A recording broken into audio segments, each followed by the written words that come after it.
Assalamualaikum warahmatullahi wabarakatuh. Perkenalkan, nama saya Nur Jayanti, NIM 205231221, Prodi Perbankan Syariah. Di sini saya akan storytelling atau menceritakan kembali perjanjian Giyanti dan terpecahnya Pulau Jawa. Perjanjian Giyanti sendiri itu lahir sebagai sebuah kesepakatan segitiga politik antara Pakubuwono III, Mangkubumi, dan VOC. Itu terjadi di tanggal 13 Februari 1555. Yang melatar belakangi perjanjian ini yaitu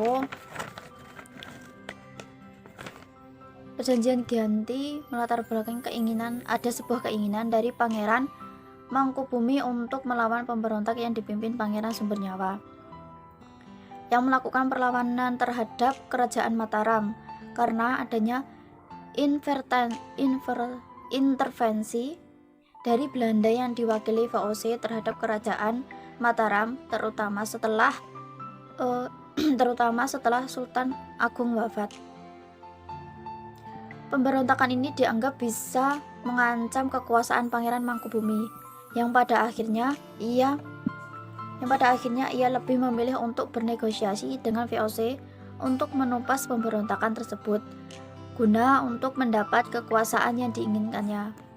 Nama dari Giyanti sendiri itu diambil dari lokasi penandatanganan perjanjian ini, yaitu di Desa Giyanti yang sekarang dikenal dengan Dukuh Karten, Jantiharjo, Karanganyar, Jawa Tengah. Pada masa dulu, perjanjian Giyanti ini dibuat untuk meredam konflik yang terjadi pasca perpindahan Kartasura ke Surakarta, yaitu ketika Mangkubumi membantu Pakubuwono II untuk meredam api konflik ini. Mangkubumi mendapat hadiah sebuah bidang tanah, tetapi saat Mangkubumi mendapatkan sebidang tanah itu ada kecemburuan. Terus setelah salah satu pangeran mengeluhkan ketidakadilan itu kepada Gubernur Jenderal Baron, sehingga gubernur membuat keputusan dan Mangkubumi tidak bisa memiliki tanah itu dan membuat Mangkubumi keluar atau pergi dari Pulau Jawa. Pada saat Mangkubumi pergi dari Pulau Jawa, itu timbullah peperangan. Pada saat itu puluhan prajurit kompeni dan prajurit Jawa membantu Mangkubumi. Karena adanya peperangan itu membuat Nicholas Harting mengambil sikap secara tertutup. Nicholas Harting mengajak Mangkubumi untuk melakukan perundingan, yang pada akhirnya Harting setuju akan kesepakatan Mangkubumi menjadi penguasa Jawa. Pada tanggal 23 September 1754 menyatakan Mangkubumi mendapatkan wilayahnya yang awalnya ada nota kesepahaman antara VOC dan Mangkubumi, dan nota ini diberikan kepada Mangkubuwono III sebagai pengganti Pakubuwono II. Pada 4 November 1754 Pakubuwono III menyatakan persetujuan itu, dan dikeluarkan surat pernyataan tersebut disampaikan oleh Pakubuwono III kepada Gubernur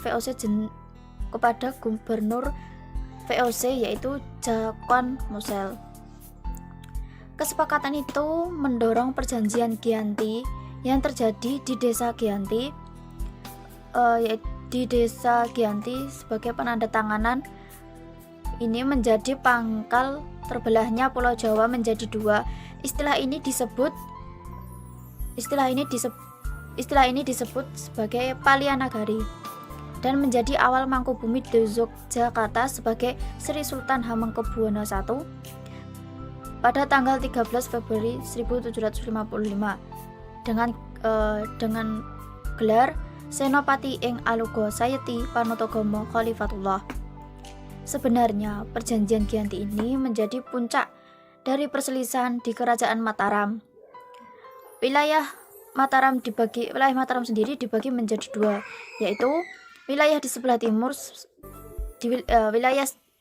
wilayah di sebelah timur Sungai Opak atau yang melintasi daerah Prambanan sekarang, yang sekarang dikuasai oleh pewaris tahta Mataram. Pembagian wilayah yang kedua yaitu wilayah di sebelah barat. Ini merupakan wilayah Mataram yang asli.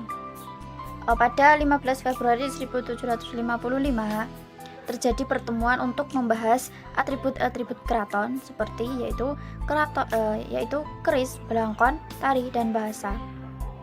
Bahasa sendiri ini kita tidak bisa merubah secara cepat waktunya, tetapi membutuhkan waktu yang lama karena untuk menyamakan bahasa-bahasa yang lain. Terus di waktu perjanjian Giyanti tidak begitu merinci pembagian wilayahnya. Pembagian wilayahnya hanya secara acak sehingga menimbulkan rentetan peristiwa. Pada Oktober 1755, Raden Mas Said mampu mengalahkan salah satu pasukan VOC, dan pada Februari 1756, Raden Mas Said hampir membakar keraton yang didirikan di Yogyakarta. Dengan hal ini timbullah perjanjian Salatiga yang membuat tanah Jawa kembali terbagi, sehingga Pangeran Sumbernyawa mendapat wilayah kekuasaan yaitu wilayah Kasunan yang dikenal sebagai Kadipaten Mangkunegaran. Tidak hanya itu, Pangeran Sumbernyawa juga mendapat tahta dengan gelar Kanjeng Gusti Pangeran Adipati Arya Mangkunegara Wilono Jaya Wisesa Senopati ing Aloga Satriya Raga Mataram ing Nagari Surakarta Hadiningrat. Dari ulasan tadi sampai akhir ini, saya akan menyampaikan isi perjanjian Giyanti. Pemecahan kerajaan Mataram menjadi dua wilayah, yaitu Yogyakarta untuk Pangeran Mangkubumi sebagai Sultan Hamengkubuwono I dan Surakarta untuk Pakubuwono III. Sekian dari saya. Bila ada penyampaian materi saya yang kurang jelas atau penyampaian materi yang saya sampaikan ada yang salah, saya memohon maaf. Sekian dari saya. Wassalamualaikum warahmatullahi wabarakatuh.